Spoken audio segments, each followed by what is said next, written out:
आजकल non filers के खिलाफ जो है बहुत गवर्नमेंट की तरफ से सख्तियां हुई हैं। इसी तरह अब फाइलर्स के लिए भी जो है परेशानियों का बाइस बनने लगे हैं। Welcome to my channel, Tax Service Provider.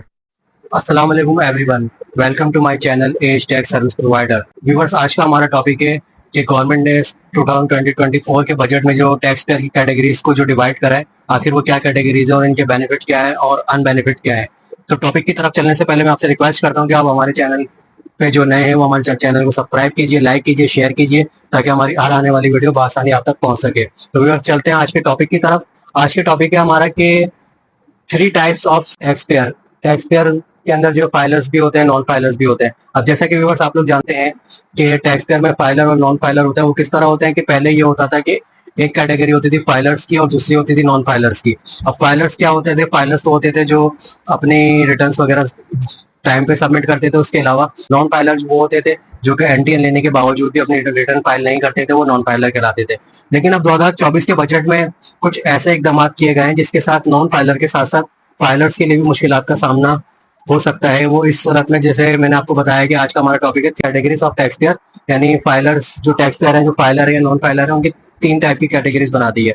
अब कैटेगरीज क्या है? टाइप नंबर 1 क्या है? टाइप नंबर 1 है फाइलर।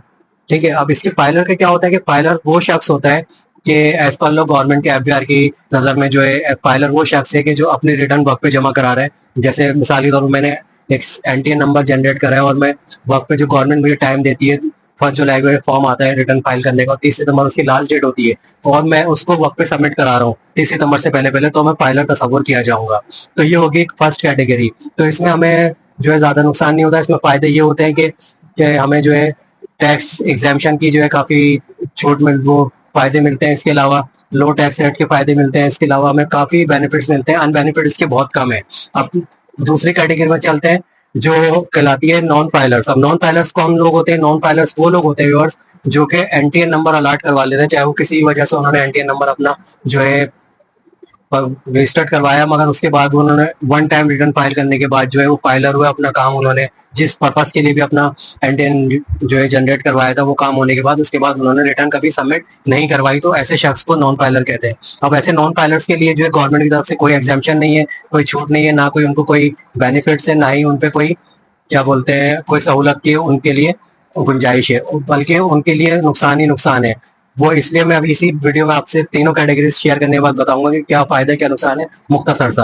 अब चलते हैं आप तीसरी कैटेगरी जो कि 2024 के बजट में जनरेट हुई है, यानी फाइलर की जुमरे में ही आती है, वो कहलाती है लेट फाइलर। अब ये तीसरी कैटेगरी हो गई जो मेन कैटेगरी है। अब लेट फाइलर्स क्या होते हैं? लेट फाइलर्स वो होते हैं कि जैसे कि मिसाली तौर पर मैंने एनटीएन नंबर लिया, अब मैंने 2023 में लिया था, 2023 की रिटर्न मैंने जो है सबमिट करा दी वक्त पे, यानी 1 जुलाई से लेकर 30 सितंबर की टाइम पीरियड के अंदर अंदर जो है मैंने अपनी रिटर्न सबमिट करा दी। लेकिन अब 2024 की जैसे रिटर्न का टाइम शुरू होने वाला है 1 जुलाई से लेकर 30 सितंबर तक, जो गवर्नमेंट हमें टाइम देती है, इन दैट केस अगर गवर्नमेंट अगर खुद से टाइम बढ़ाती है तो उसमें एक अलग बात है कि गवर्नमेंट ने डेट एक्सटेंड कर दी है, तो उसमें हम लेट फाइलर तस्वुर नहीं किए जाएंगे। अब लेट फाइलर क्या होता है? लेट फाइलर ये होता है कि अगर हमने एनटीएन नंबर रजिस्टर्ड करवा लिया है और हमने फाइल तो हम वक्त पे भर रहे हैं लेकिन फाइलर भी है, लेकिन लेट फाइलर उस सूरत में कहलाएंगे कि हम ड्यू डेट के बाद, यानी गवर्नमेंट की दी हुई डेट के बाद अपनी रिटर्न सबमिट करवाते हैं, तो हम लेट फाइलर कहलाएंगे, जिसपे हमें गवर्नमेंट को डबल टैक्स पे करना होगा। उसके बारे में डिटेल में मैं आपसे आइंदा आने वाली वीडियोस में शेयर करूंगा स्टेप बाय स्टेप किन चीजों पर हमें डबल टैक्स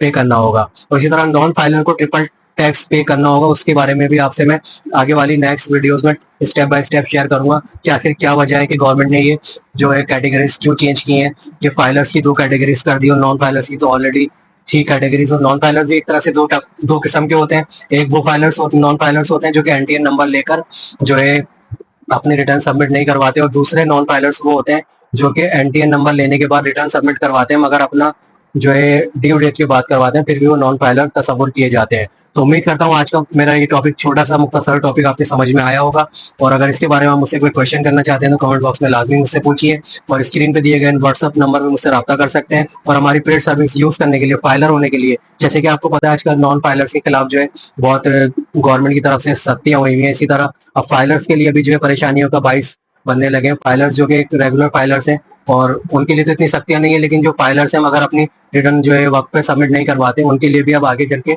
इस 2024 के बजट में जो इस्तेलाहत पेश की गई है मुश्किलात का सामना उनके लिए भी हो सकता है। अगर वो अपने रिटर्न वक्त पे सबमिट नहीं करवाते तो अपने रिटर्न वक्त पे सबमिट करवाने के लिए, फाइलर होने के लिए और हमारी पेड सर्विस यूज करने के लिए आप हमसे रब्ता कर सकते हैं और हमारी सर्विस को यूज कर सकते हैं। इसके साथ मैं आपसे इजाजत चाहता हूँ। आपका टैक्स कंसल्टेंट सैयद हैदर अली। अल्लाह हाफिज, जजाकल्ला। Thanks for watching. Like, subscribe, and share.